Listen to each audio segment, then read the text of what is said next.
Good morning everybody. आज हम लोग सी टेट के 2000 फरवरी 2014 के पेपर फर्स्ट का चाइल्ड साइकोलॉजी का क्वेश्चन नंबर 21 to 30 को एक्सप्लेन करने जा रहे हैं। सबसे पहले इससे पहले आपके स्क्रीन पर जो वर्ड आ रहा है उन सब वर्ड को आप देखिए, समझिए, उसको पढ़ने का कोशिश कीजिए बुक से, इंटरनेट से, या फिर वीडियो में हमारे ही वीडियो को जाकर के देखिए। इन सब वर्ड का डिटेल होना, इसको समझना चाइल्ड साइकोलॉजी के क्वेश्चन को हल करने के लिए बहुत जरूरी है। चलिए हम लोग बिना देर किए हुए स्टार्ट करते हैं। क्वेश्चन नंबर 21 देखते हैं। देखिए 21 नंबर क्वेश्चन में कह रहा है कि एक शिक्षिका पाठ को पूर्व पठित पाठ से जोड़ते हुए बच्चों को सारांश लिखाना सिखा रही है। वह क्या कर रही है? पहला ऑप्शन है, वह बच्चों की पाठ समझने की स्वशैली विकसित कर रही है। दूसरा, वह बच्चों को संपूर्ण पाठ वस्तु को पूर्ण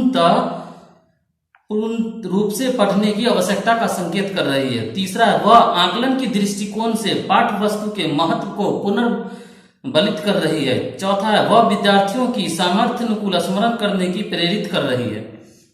देखिए, किसी भी बच्चे को पूर्व पठित पाठ से जोड़कर पढ़ाना या पूर्व पठित पाठ से जोड़कर उस बच्चे को कुछ लिखाना या लिखने के लिए कहना, इसका मतलब है कि बच्चों के अंदर में शिक्षिका, हम लोग शिक्षक, उसके अंदर में एक पीछे पड़े हुए चीज को या खुद से पढ़कर समझकर लिखने के क्षमता को विकसित करना चाह रहा है। तो इसी के आधार पर हम लोग इसका ऑप्शन देखेंगे। इसका ऑप्शन है इस आधार पर पहला नंबर, वह बच्चों की पाठ समझने की स्वशैली विकसित करने की सहायता कर रही है। सही बात है, यही होगा। चलिए 22 में आते हैं। एक बच्चा अपनी मातृभाषा सीख रहा है जबकि दूसरा बच्चा वही भाषा द्वितीय भाषा के रूप में पढ़ रहा है। तो दोनों बच्चों द्वारा कॉमन जो त्रुटि होगा वो समान त्रुटि क्या होगा? देखते हैं। पहला नंबर ऑप्शन है अधिकाधिक सामान्यीकरण। नहीं, कभी भी नहीं। दोनों लैंग्वेज फर्स्ट और लैंग्वेज सेकेंड, एक बच्चा के लिए वही लैंग्वेज फर्स्ट हो सकता है, सेकेंड हो सकता है, तो सामान्यीकरण में डिफरेंस होता है। दूसरा सरलीकरण। तीसरा है विकासात्मक। और चौथा अत्यधिक संशुद्धता। नहीं, दोनों की शुद्धता में फर्क होगा, वो ऑटोमेटिक रूप से होगा। तो इसमें होगा विकासात्मक। फिक्स ही है, अगर एक बच्चे के लिए फर्स्ट लैंग्वेज है वही लैंग्वेज दूसरा बच्चा सेकेंड लैंग्वेज की तरफ पढ़ रहा है, तो दोनों में कॉमन एरर जो होने की संभावना है वो विकासात्मक है। पढ़ने के दौरान जो उसका डेवलप हो रहा है, विकास हो रहा है, उसमें कमी एक प्रकार का हो सकता है, दोनों में कॉमन। तो इसका ऑप्शन होगा 3। 23 में, परीक्षा में तनाव निष्पत्ति को प्रभावित करता है। यह तथ्य निम्नलिखित में से किस प्रकार के संबंध को स्पष्ट करता है? देखिए, तनाव हम लोग जानते हैं कि जब हम लोग तनाव में रहते हैं, बहुत टेंशन में हो, तो किसी की बात भी या अपनी बात भी दूसरा कोई बात करे आकर के हमसे, तो बहुत खराब लगता है हमको। यानी कि भावना, इमोशन को समझने का जो उस समय में क्षमता आता है वो खत्म हो जाता है तनाव में। इमोशंस को समझने का क्षमता, आदमी अपने इमोशन को, भावनाओं को भी नहीं समझता और समझ कहीं ना कहीं प्रभावित होता है। तो देखते हैं इस आधार पे क्या है। पहला संज्ञान भावना, दूसरा तनाव विलोपन, तीसरा निष्पत्ति चिंतन, और चौथा संज्ञान प्रतियोगिता। तो देखिए एक एक करके डिटेल करते हैं। संज्ञान भावना का मतलब है, संज्ञान मतलब समझ, भावना मतलब इमोशन। हाँ, दोनों प्रभावित होता है, एक ऑप्शन ये रखा जाए। दूसरा है तनाव विलोपन। तनाव विलोपन मतलब होता है सब्स्टिट्यूट, हटाना, हटना। विलोपन विधि से मैथमेटिक्स में हम लोग पढ़े थे, विलोपन करना, हटाना। तो तनाव का विलोपन नहीं, ये नहीं होगा। निष्पत्ति चिंतन, निष्पत्ति मतलब होता है उत्पत्ति करना, हल करना, किसी चीज का उत्पत्ति के लिए हल के सॉल्यूशन में आता है, तो ये तो एकदम नहीं होगा इससे रिलेशन। चौथा है संज्ञान प्रतियोग। नहीं, संज्ञा प्रतियोगिता से लेना देना इस चीज का नहीं, तो पहला ही होगा संज्ञान भावना, तो इसका पहला होगा। 24 में, एक अध्यापक उस बच्चे के साथ परामर्श करते हैं जिसकी निष्पत्त्यात्मक प्रगति एक दुर्घटना के पश्चात अनुकूल नहीं है। दुर्घटना हुआ और वो अब कुछ डिमेरिट आ गया उसमें। निम्नलिखित में से कौन सी प्रक्रिया विद्यालय में परामर्श के लिए सबसे बेहतर हो सकती है? अच्छा, पहला ऑप्शन है, यह एक उपासक उपाय है ताकि लोग अपने को आरामदायक महसूस कर सके। नहीं, दूसरा है वह अपने विचारों द्वारा खोज करने हेतु लोगों के अंदर में आत्मविश्वास का निर्माण करता है, शायद में भी। तीसरा देखते हैं, विद्यार्थियों को भविष्य के विकल्पों को चुनने हेतु यह एक अच्छा संभावित परामर्श है। इससे अच्छा दूसरा ही था। चौथा, इस कार्य को केवल अनुभवी कुशल व्यावसायिक विशेषज्ञ से ही कराया जा सकता है। नहीं, दूसरा नंबर बेस्ट है। जब किसी घटना में किसी बच्चे या किसी का भी कुछ जब होता है तो उसके अंदर कॉन्फिडेंस लो हो जाता है, आत्मविश्वास कम हो जाता है, तो उन लोगों के आत्मविश्वास को बढ़ाने के लिए फिर से उसके साथ सकारात्मक बात किया जाता है। उसको बताया जाता है कि आप पहले क्या थे, आप कुछ कर सकते हैं। धीरे धीरे उसके अंदर में पॉजिटिवनेस लाया जाता है। तो इस आधार पर हम लोग ऑप्शन देख रहे हैं, दूसरा ही बेस्ट है, जिससे कि उसके आत्मविश्वास में बढ़ोतरी होता है। हर चीज के लिए, हर काम को करने के लिए आत्मविश्वास बहुत जरूरी है। 25 में एक विद्यार्थी उच्च स्तरीय सृजनशील रंगमंचलीय कलाकार बनना चाहता है। उसके निम्नलिखित में से कौन से सबसे कम उत्प्रेरक है? देखिए, सबसे कम है तो छांटना, यहाँ 3 तो ज्यादा होगा और 1 कम होगा। तो देखते हैं हम लोग। पहला है राज्य स्तरीय प्रतियोगिता को जीतने का प्रयास करना ताकि छात्रवृत्ति पाई जा सके। चलिए कुछ लोग कोशिश करते हैं। दूसरा ऑप्शन देखते हैं हम लोग।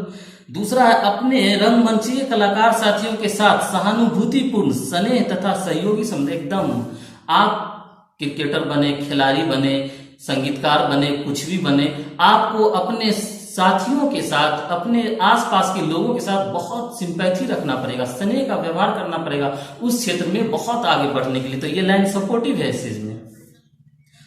तीसरा, उन रंगमंचीय कौशलों को अधिक समय देना जिनसे वह प्रफुल्लित है। हाँ, समय देना। अब हम क्रिकेट चाहते हैं तो क्रिकेट बार बार खेलेंगे। हम टीईटी टीचर बनना चाहते हैं तो टीईटी का जो क्वेश्चन है उसको बार बार प्रैक्टिस करेंगे। वहीं से लिया गया है, इस चीज को सपोर्टिव है ये। चौथा, संसार के श्रेष्ठ रंगमंची कलाकारों की निष्पत्ति से संबंध साहित्य पढ़ने के लिए तथा उसे सीखने के प्रयास। हाँ, जो उस फील्ड के रिलेटेड लोग हों, उन बड़े बड़े लोग हों, उनके बारे में जानना, पढ़ना, कैसा स्ट्रगल था, ये भी सपोर्टिव है। तो मुझे लग रहा है चौथा कम है कि पहला नंबर राज्य स्तरीय प्रतियोगिता को जीतने का प्रयास करना ताकि छात्रवृत्ति पाई जा सके। ये लोभ हुआ। लोभ से आप बहुत बड़े कलाकार नहीं बन सकते हैं।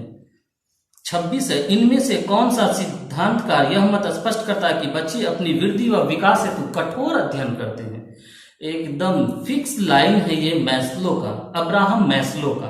अब्राहम मैस्लो ने विकासात्मक मॉडल के 8 चरण दिए थे और उसमें उन्होंने कहा था कि जो बच्चे होते हैं वो अपनी वृद्धि एवं विकास सीखने के लिए कठोर से कठोर अध्ययन करते हैं। एकदम मैस्लो। बाकी चीज देखना भी, बंडूरा है, स्किनर है, प्याज है, मैस्लो होगा, अब्राहम मैस्लो। 27 दूसरा इसका होगा। 27 में निम्नलिखित में से कौन सा तत्व कक्षा में अधिगम हेतु सहायक हो सकता है? पहला, बच्चों को अधिगम हेतु प्रेरित करने के लिए परीक्षण की संख्या को बढ़ाना। कभी नहीं, परीक्षणों की संख्या को बढ़ाने से उतना सहायक नहीं होता है। अध्यापकों द्वारा बच्चों की स्वायत्तता को बढ़ावा व सहायता देना। एक ऑप्शन ये रखिए, जब भी सहायता, अपॉर्चुनिटी, ये सब टाइप का हो, ऑप्शन को रखना है उसको। तीसरा है समानता बनाए रखने के लिए किसी एक अनुदेशन पद्धति पर टिके रहना। नहीं। चौथा, कालांश की अवधि को 40 से 50 मिनट कर देना। इससे कोई फायदा नहीं है। दूसरा बेस्ट है, अध्यापक द्वारा बच्चों की स्वायत्तता को बढ़ावा व सहायता देना। 28 नंबर पे आते हैं, परिपक्व विद्यार्थी। पहला ऑप्शन है, इस बात में विश्वास करते हैं कि उनके अध्ययन में भावनाओं का कोई स्थान नहीं है। दूसरा, अपनी बौद्धिकता के साथ अपने सभी प्रकार के द्वंद्वों को शीघ्र समाधान कर लेते हैं। चलेगा ये। तीसरा, अपने अध्ययन में कभी कभी भावनाओं की सहायता चाहते हैं। चौथा, कठिन परिस्थिति में भी अध्ययन से विचलित नहीं होते। बेस्ट तो सब लगभग सब, थोड़ा थोड़ा का फर्क है इस ऑप्शन में, इसको बढ़िया से देखना पड़ेगा। तो इसका दूसरा, अपनी बौद्धता के साथ अपने सभी प्रकार के द्वंद्व को शीघ्र समाधान कर लेते हैं। 28 का दूसरा मुझे बेस्ट लगता है, आप इसको कर ले। 28 का दूसरा 29 में है, पूर्व विद्यालय में पहली बार आया बच्चा मुक्त रूप से चिल्लाता है। 2 वर्ष बाद वही विद्यार्थी वही बच्चा जब दूसरे प्राथमिक विद्यालय में जाता है तो वह अपना गुस्सा को निकालने के लिए चिल्लाता नहीं, अपनी मांसपेशियों को, हाव भाव को गुस्से जैसा करता है। तो ये क्या दिखाता है, जानना चाह रहा है। पहला विकास, बहुत अच्छा क्वेश्चन है ये, प्रैक्टिकल आप देख सकते हैं सब बच्चों के अंदर में, वो सीख चुका होता है 2 साल के अंदर में गुस्सा के लिए चिल्लाना नहीं है। विकास, पहला विकास क्रमिक प्रकार से होता है, दूसरा विकास निरंतरीय होता है। विकास तो निरंतरीय होता है, लेकिन चलिए और देखते हैं। तीसरा अलग अलग लोगों में विकास भी भिन्न भिन्न रूप से होता है। हाँ। चौथा विभेद व एकीकरण विकास के लक्षण, हाँ सबसे बेस्ट है चौथा, विभेद व एकीकरण विकास के लक्षण। विकास के लक्षणों में ये दोनों भी इंपोर्टेंट लक्षण है विकास के। ये विभेद कर पा रहा है वो बच्चा वहां और यहाँ में, उस सिचुएशन के साथ वो कोरिलेट करके। गुस्सा चलना है तो चिल्लाया, तो उसको बताया गया 2 साल में कि चिल्लाना है, क्या करना है, नहीं करना है, अपने ढंग से उनको, तो वो विभेद कर पाया कि अब उस स्कूल और इस स्कूल में विभेद कर पा रहा है, वो अपने आप में विभेद कर रहा है, वो एक्शन में विभेद कर रहा है। तो एक ये भी होगा एकीकरण विकास, ये बेस्ट है। 29 का चौथा बेस्ट मारिए। 30 में है, निम्नलिखित में कौन सा कथन सत्य है? पहला, अनुवांशिक बनावट व्यक्ति के परिवेश की गुणवत्ता के प्रति प्रतियोगितात्मकता को प्रभावित करती है। दूसरा है, गोद लिए गए बच्चों का वही बुद्धि लिप्तांक IQ होता है जो गोद लिए गए उनके सगे भाई बहनों का नहीं, ऐसा जरूरी नहीं है। तीसरा, अनुभव मस्तिष्क के विकास को प्रभावित नहीं करता, एकदम गलत। अनुभव मस्तिष्क को प्रभावित करता है तो 100% करता है।